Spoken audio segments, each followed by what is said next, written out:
YouTube, what's going on? Nick here to talk about House of the Dragon, episode 5. We are halfway through the season, and so far, I am still really enjoying the show. Dare I say, loving it. I think the Game of Thrones that we've once loved and adored early on, years ago, that same feeling has returned, at least to me. I can't speak for everyone, but in terms of some of the ratings I've seen online by maybe more credible sources, has been pretty good overall. And what I mean by credible, let's just look at IMDb, for example. So, on my other screen here, I'm looking at from episode 1 through episode 5. We're looking at an 8.7 to 8.4 to 8.8 to 8.6 to yesterday's episode, on Sunday's episode, 9.3 out of 10 stars. And honestly, I would give this recent episode, episode 5, We Light the Way, a 9 out of 10. Absolutely. I don't know if I'd quite say 10 out of 10 because some of the things that were essentially changed from the source material I would have liked to have seen, maybe preferred over what we got in the show. But nonetheless, I still really enjoyed what they gave us. They did such a great job while doing things a little bit differently and piecing things together. And that's what's important. That's what still makes a good show, or a great show, a great show. There are a couple of things that I am going to read from the book here just to kind of give a little bit of a preview and just to show how things were similar, but also, slightly changed. I love the way the show starts out this episode. And I know I haven't covered the last 2 episodes as well, but I'll just quickly say that I loved what they did in episode 3 and episode 4. I really don't have a lot of qualms with them, again, because they are still fairly book accurate. And I know some people might have thought that there were some slower parts. I thought it was hilarious that another widely known source out there who likes to give a lot of reviews a 7, they gave this particular episode a 7 out of 10. And I thought that was an egregious rating, because then they'll give things like She-Hulk a 9 out of 10, and I'm like, you're joking, right? It's just insane to me how they would look at something like that and give it a 9 out of 10, and they would look at a much more phenomenally done and acted and thought out, story-driven show like House of the Dragon, while following the source material and staying true to it, while slightly extrapolating on things to make it show-worthy. They won't give this a 9 out of 10. Blows my mind. That being said, what we've seen so far through 5 episodes is phenomenal acting. It stinks that we're about to go through that time jump, so we're no longer going to get the lovely Emily and Millie from the young Alicent and young Rhaenyra. I think, again, the acting has been great from both of them. Obviously, Matt Smith is just continuing to be great. Paddy Considine has been great. And if you've watched the preview for the next episode, spoiler in case you haven't, so maybe you want to fast forward this maybe like 20, 30 seconds, we see him deteriorating even more. And we see Viserys super old at this point, because again, it's like a 10-year gap. And a lot of people thought that he was dead at the end of this episode based on when we see him drop to the ground, during the consummating of Leonor Valerian and Rhaenyra Targaryen. So that's a big cliffhanger. A lot of people think he's going to be dead. Obviously, if you watch the preview, then you kind of know what happens for next week. So we get that 10-year time jump. Because right now we're essentially in the year 114, 115 AC. And, I love the ending previews of the show where you've got the showrunners, the directors, the actors all commentating on their perspective, because they're living this out, right? in the moment and acting through the words that George R. R. Martin created, that Miguel Sapochnik and Mike Condal have written, and then you've got the various directors who are doing a magnificent job, in my opinion, in directing these actors. So, and I believe it was Mike Condal that when he read at the beginning of this episode, where he says when he was reading the book, and it says here, a year later in 115 AC, there came a tragic mishap. A year later in 115 AC, there came a tragic mishap of the sort that shapes the destiny of kingdoms. The quote-unquote bronze bitch of Runestone, Lady Rhea Royce, fell from her horse whilst hawking and cracked her skull upon a stone.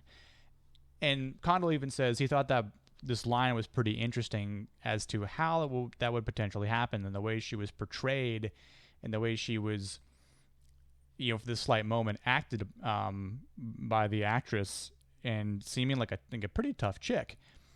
And like, she wasn't really afraid of Daemon, but at the same time, she knew the type of person Daemon was, so she was weary of what he might do. And then obviously it was a bit of a tragic mishap, because the fact that she fell off the horse and broke her back and was essentially paralyzed. And then, of course, Matt Smith, Daemon Targaryen, finishes her off with the rock that he picks up. We don't see it because obviously that would be pretty brutal. In the book here, though, it does say that she lingered for 9 days before finally feeling well enough to leave her bed, only to collapse and die within an hour of rising. So that part didn't really need to be told. So again, this is part of where it was better done in the show while still being very accurate to the source material. And essentially this happened a year later after the other events that we see in this episode. But at the same time, it doesn't really matter, because it's all, a lot of things in this book, the way it was written by George R. R. Martin, a lot of things happen very close to one another.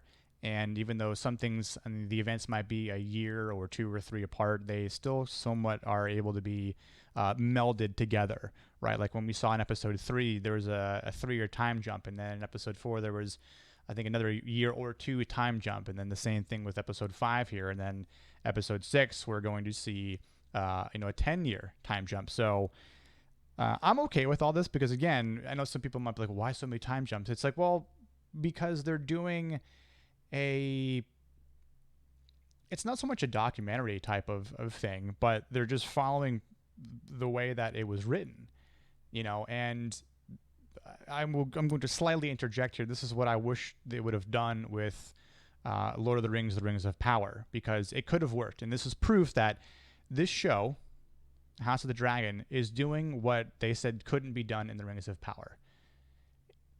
The Rings of Power in the Second Age does take place over a long period of time, with 3,400 years, which is a lot shorter than what's in this. But again, they still could have advocated for every season being its own particular time jump, and it still could have worked out very well. They just didn't do a good job because the showrunners weren't properly cut out for the job, whereas people like Mike Condal and Miguel Sapochnik knew and know how to go along and follow the source material as it should be, and actually deliver us fans and old fans and new fans alike the proper show and proper story that I think we deserve. I think it's safe to say that we deserve a good show based on what has happened with the last season and a half of the original Game of Thrones. So going back to the book here, I've had a couple of people ask, well, what about those last 15 minutes? It was pretty crazy. Yes, it actually was pretty crazy. Because there were certain things that were changed, right? And, again, a couple of things that were different between the exchanging of words with Rhaenyra and Laenor of Valerian. I'm going to read this little paragraph in the book here. It says, one objection was raised. Laenor Velaryon was now 19 years of age, yet had never shown any interest in women. Instead, he surrounded himself with handsome squires of his own age, and was said to prefer their company. But Grand Maester Melos dismissed this concern out of hand. "What of it?" he said. "I do not like the taste of fish, but when fish is served, I eat it." Thus was the match decided between Rhaenyra and Laenor. We obviously know from the show the advantages with uniting the families strategically. And again, if you've seen the preview for next week's episode, you can see that Rhaenyra is clearly holding a child. Again, if you're not wanting to hear a spoiler, that's totally fine. But I am going to say and point out that between Laenor Velaryon and Rhaenyra Targaryen, they have a few children of their own. So, I believe it was 1, 2, 3. So they have 3 children, which I'm not too sure. So the first one is a boy, Jacaerys Velaryon, and then there's Lucerys Velaryon, and then Joffrey Velaryon.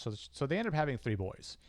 I'm sure we'll probably see them at some point through the next 5 episodes, perhaps. I'm sure there's going to be a couple other time jumps within a few years or several years of each other within these last 5 episodes for season 1.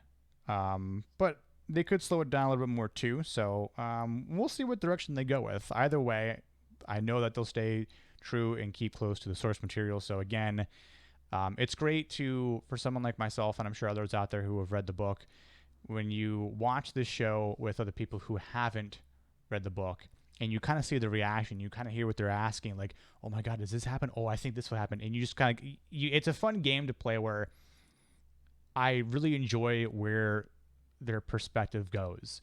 And I think that's one of the things that, makes this show fun to watch with people, even if they know what's going to happen as well. But if they don't, then that just adds like a level of excitement to me. Because it's great to just see what is conveyed through the show based on what happens, here in the book, and where they just kind of meet. And this is the product that we get. And so it's great for both, book readers and then non-book readers. But when I tell them and they ask like, "Oh, did this happen in the book?" And I'm like, "Yeah, it did," or "It did, but it's, a slight variation of it." And they're like, "Oh, that's really cool. That's great. Love that they did this, love that they included that." And it's like, it makes me happy as a fan because it just shows the appreciation that we're getting from these episodes. And, one other part I'll read here is, based on the last, several minutes of this episode, which ended in a bit of a slight tragedy. So concerning Criston Cole, right, and him confessing his undying love to Rhaenyra Targaryen, he did say that. He told Rhaenyra that he had a ship waiting on the bay and begged her to flee with him across the narrow sea. They would be wed in Tyrosh or Old Volantis, where her father's writ did not run, and no one would care that Sir Criston had betrayed his vows as a member of the of the Kingsguard. Excuse me. So, but she says, look, she refused him, right? Just as she did in the show. She does in the book here. And, it's something that Sir Criston took to heart. And we see that, and we see him heartbroken, essentially, through the show and through that wedding. He's not really looking over to Rhaenyra, as she's dancing with Laenor and taking in another celebration because she's royalty, right? The only thing that was different, and we did hear Viserys talk about having, a wedding and, 7 days of feasting and jousting and a tournament. We don't really get that. And that's one of the only things that is different in terms of some of the events that take place at the end with the brutal scene between Sir Joffrey Lonmouth and Sir Criston Cole. So I'm going to include the passage of this page in this video here. while I read along to it. So a few things are different with the ages of the characters in the show than the book, and that's fine because I guess it makes it a little bit more modern in terms of the legalization of things, I guess we could say. But it says here, the bride was 17 years old, the groom 20, and all agreed that they made a handsome couple. The wedding was celebrated with 7 days of feasts and jousting, the greatest tourney in many a year. Amongst the competitors were Queen Alicent's siblings, 5 sworn brothers of the Kingsguard, Breakbones and the groom's favorite, Sir Joffrey Lonmouth, known as Knight of Kisses. When Rhaenyra bestowed her garter on Sir Harwin, her new husband laughed and gave one of his own to Sir Joffrey. Denied Rhaenyra's favor, Criston Cole turned to Queen Alicent instead. Wearing her token, the young Lord Commander of the Kingsguard defeated all challengers, fighting in a black fury. He left Breakbones with a broken collarbone and a shattered elbow, prompting Mushroom to name him Broken Bones thereafter, but it was the Knight of Kisses who felt the fullest measure of his wrath. Cole's favorite weapon was the Morning Star, and the blows he rained down on Ser Leno's champion cracked his helm and left him senseless in the mud. Born bloody from the field, Sir Joffrey died without recovering consciousness 6 days later. Mushroom tells us that Ser Leno spent every hour of those days at his bedside and wept bitterly when the stranger claimed him. So obviously we can see the difference in comparison. You know, obviously Sir Harwin was there at the wedding. He started to intervene, started to throw some punches. But it wasn't until, again, Sir Criston Cole reacts and just snaps and starts to go after Sir Joffrey Lonmouth. And obviously, I don't really know if having a 20 would have made it that different, or if it would have set the scene any differently. You know, obviously, I think the episode would have been drawn out a little bit more. So I can understand them wanting to compile everything, or just the same vibe, the same result into the wedding, and just having and deciding that Joffrey Lonmouth is going to essentially talk some smack into the ear of Sir Criston Cole, stating that he knows his secret and he's going to expose him, but also just saying, like, you're no different than me. You know, almost, again, just the fact that he's broken his vow, you know, to be a Kingsguard, and bloodied his cloak. The irony is that he does bloody his cloak with Sir Lonmouth's face and the blood from his face, and the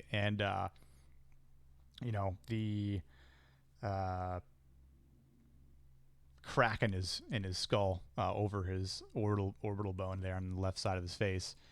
Obviously, he didn't use a weapon other than the metal parts of his armor, you know, his fist, and yeah, I mean, it was pretty brutal. You know, I went back and watched it again not too long ago before this video, and I think when we were watching it last night, it was sort of, oh shit, this is really happening, but just in a different setting, right? So I understand why they changed that. I think the message still remains the same. And obviously, Sir Criston Cole doesn't take his life at the end because Alicent stops him. And I think that was actually pretty well done with that scene, too, as Queen Alicent is being a little ambiguous. She hasn't said anything about Daemon being the one that has stolen or broken Rhaenyra's, being a maiden. And Criston just comes out saying, yep, it was me, I admit it. And it catches Alicent off guard. And she's almost, you could see in her facial expression, she's relieved to hear it wasn't Daemon, because it being Sir Criston Cole, and seeing that maybe she realized that, wow, this guy actually really does care for her and isn't after the throne, or doesn't have any political agenda to overthrow me as queen, or try to force their own children into becoming king. And so there's no arguing over family at that point. Because if it was Daemon that knocked his niece up, Rhaenyra, then there would be an issue. And you book readers know what I'm talking about. So she was relieved at that point and just let him go, even though he's like, if I need to die, then kill me, blah blah blah. And she just says, no, you're fine, you're free to go. Like, I'm not going to punish you whatsoever. And he didn't really know what to think at that moment, except, okay, I think we're all good here, aside from maybe his own guilt and heartbrokenness. But, again, I think some of the changes that they've made from the book are well adopted to the show. And I think they're just doing a great job, telling the story. And I can't wait to see what happens in the next half of the show. The episode 6 preview looks amazing because of some of the things that we're looking forward to. And if you haven't watched that preview, I would say go for it. Unless you don't like watching previews for the next week and you want to be totally surprised, I can appreciate that as well. The one thing I will say is that we're finally going to see Vhagar being ridden by Laena Velaryon. And obviously, I'm sure everyone picked up on that between Daemon and Laena Velaryon. Because Daemon's like, I can play this game too. I'll marry a Velaryon because there is a female spot open. So much like Viserys says, Rhaenyra, you can wed Laenor to Velaryon, and then Laena and Daemon could do the same thing, and they do. So we're gonna see some awesome stuff, I think, in the next half of the show. So I'm excited. I could probably keep talking on this forever, but I'll save all those conversations for future videos. And if you have any comments, any questions, feel free to ask them in the comment section below. Love talking about this stuff, so I will be sure to release more videos on time with this show from here on out for this season. And I look forward to seeing everyone on the next video. Until then, cheers